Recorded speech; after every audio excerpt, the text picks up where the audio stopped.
Class 11 second semester পরীক্ষার ঠিক আগের মুহূর্তে তোমাদের জন্য নিয়ে চলে এলাম বাংলা বিষয়ে পূর্ণাঙ্গ সহায়ক গ্রন্থ পঞ্চতন্ত্র থেকে একটি কমপ্লিট সাজেশন। পরীক্ষাতে এই পঞ্চতন্ত্র থেকে 4টি প্রশ্ন আসবে, 2টি প্রশ্নের উত্তর লিখতে হবে। 5 + 5 = 10 নম্বর কিন্তু রয়েছে।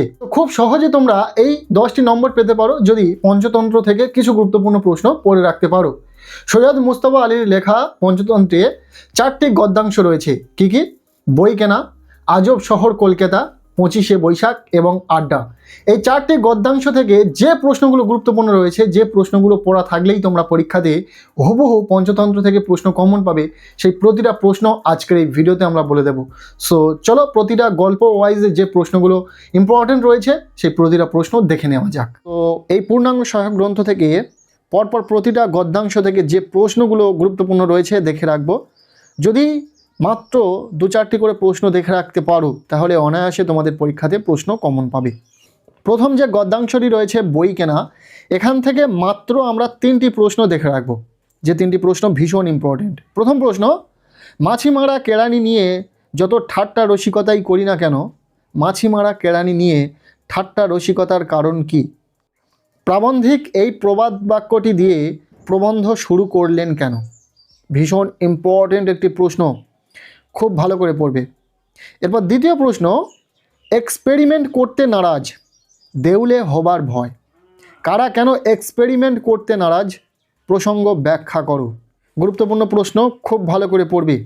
এরপর 3 নম্বর প্রশ্ন, মার্ক টুয়েনের পরিচয় দিয়ে তার অভিনব বই সংগ্রহের দ্বারা নির্মিত পাঠাগারটির বর্ণনা দাও।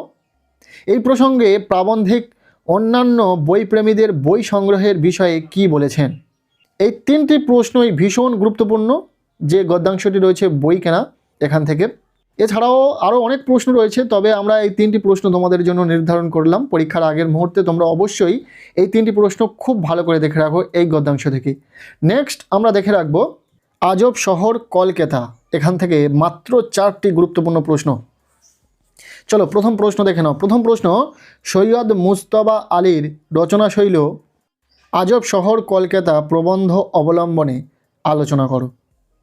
এরপর দ্বিতীয় প্রশ্ন, আজব শহর কলকাতায় ফরাসি বইয়ের দোকান দেখে লেখকের মনে কী রূপ ভাবের উদয় হয়েছিল? দোকানের ভিতর ঢুকে লেখক কীরূপ অভিজ্ঞতা সঞ্চয় করেন? ভীষণ গুরুত্বপূর্ণ একটি প্রশ্ন, খুব ভালো করে পড়বে। এরপর 3 নম্বর প্রশ্ন, তুলসীদাস বলেছেন পৃথিবীর কি অদ্ভুত রীতি, পৃথিবীর অদ্ভুত রীতিটি কি? তুলসীদাসের প্রসঙ্গ আলোচ্য প্রবন্ধে এসেছে কেন? এটিও গুরুত্বপূর্ণ রয়েছে, খুব ভালো করে পড়বে। এরপর 4 নম্বর প্রশ্ন, বাঙালি তাহলে বেশ খানিকটা এগিয়ে গিয়েছে, প্রসঙ্গ সহ উদ্ধৃতিটি ব্যাখ্যা করো। এই 4টি প্রশ্ন আজব শহর কলকাতা গদ্যাংশ থেকে গুরুত্বপূর্ণ রয়েছে, খুব ভালো করে পড়ে নেবে। এরপর আমরা দেখে নেব 25শে বৈশাখ যে গদ্যাংশটি রয়েছে, এই গদ্য থেকে মাত্র 3টি প্রশ্ন, 3টি গুরুত্বপূর্ণ প্রশ্ন পড়ে লাগলেই এনাফ। চলো প্রশ্নগুলো দেখে নাও। প্রথম প্রশ্ন, 25শে বৈশাখ প্রবন্ধটি কার লেখা, কোন গ্রন্থের অন্তর্গত?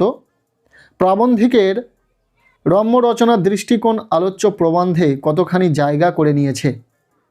এরপর দ্বিতীয় প্রশ্ন, ছোট গল্পে তিনি মাপাসাঁ, চোখ ফেকে ছাড়িয়ে গিয়েছে। চোখ ফেকে এবং তিনি বলতেই বা কাকে বোঝানো হয়েছে? তার সঙ্গে চোখ ফের ছোট গল্পের একটি তুলনামূলক আলোচনা করো। এরপর 3 নম্বর প্রশ্ন, 25শে বৈশাখ প্রবন্ধে সৈয়দ মুজতবা আলী গ্রাম ছাড়া রবীন্দ্রনাথের কোন কোন গুণের উল্লেখ করেছেন? তার কাছে কবির গান অসম্পূর্ণরূপে প্রতিভাত হয় না কেন? এই প্রশ্নটিও অত্যন্ত গুরুত্বপূর্ণ একটি প্রশ্ন, খুব ভালো করে পড়বে। নেক্সট আমরা শেষ যে গদ্যটি রয়েছে আড্ডা, এখান থেকে গুরুত্বপূর্ণ 3টি প্রশ্ন দেখে রাখবো, যে 3টি প্রশ্ন পরীক্ষাতে আসার সম্ভাবনা রয়েছে। প্রথম প্রশ্ন, আমার তাতেই আনন্দই হলো, কার কখন এবং কেন আনন্দ হয়েছিল? ভীষণ ইম্পর্টেন্ট প্রশ্ন, খুব ভালো করে পড়বে। এরপর দ্বিতীয় প্রশ্ন, বাড়ির আড্ডায় মেল মেলে না, এরূপ উক্তির কারণ কি? লেখক কোথায় কাদের সঙ্গে আড্ডা দিতেন? এই প্রশ্নটি বেশি গুরুত্বপূর্ণ, খুব ভালো করে পড়বে।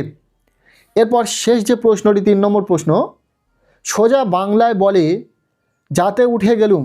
লেখক এই কথা কখন বলেছেন, কেন বলেছেন? এই তিনটি প্রশ্ন তোমরা খুব ভালো করে পড়ো আড্ডা গদ্য থেকে। সো এই ছিল সৈয়দ মুজতবা আলীর পঞ্চতন্ত্র থেকে কিছু গুরুত্বপূর্ণ প্রশ্ন, বেশি নয়, গুটি কয়েক প্রশ্ন তোমাদের সাথে শেয়ার করে দিলাম। যে প্রশ্নগুলো বলে দিলাম প্রতিটা প্রশ্ন পরীক্ষার জন্য ভীষণ গুরুত্বপূর্ণ, পরীক্ষাতে আসার সম্ভাবনা রয়েছে। কাজেই এই সাজেস্টিভ প্রতিটা প্রশ্ন খুব ভালো করে যদি তুমি পড়ে রাখতে পারো তোমার পরীক্ষাতে ভালো নাম্বার আসবে। অন্তত পূর্ণাঙ্গ সহায়ক গ্রন্থ থেকে যে 10টি নম্বর রয়েছে সেটি তো তুমি পাবে। পাশাপাশি ইতিমধ্যে আমরা বাংলা গল্প, কবিতা, নাটক থেকে সাজেশন শেয়ার করেছি। যারা সেই ভিডিওগুলি দেখোনি অবশ্যই চ্যানেলে ভিজিট করে ভিডিওগুলি দেখে নেবে। আজকের এই ভিডিওটি এতটুকুই। কেমন লাগলো ভিডিওটি অবশ্যই কমেন্ট সেকশনে জানিও। ভিডিওটি ভালো লেগে থাকলে লাইক করে দাও। আমাদের এই চ্যানেলে নতুন হলে চ্যানেলটিকে সাবস্ক্রাইব করে রাখো, আর পারলে ভিডিওটি বন্ধুদের সাথে প্রচুর শেয়ার করে দাও।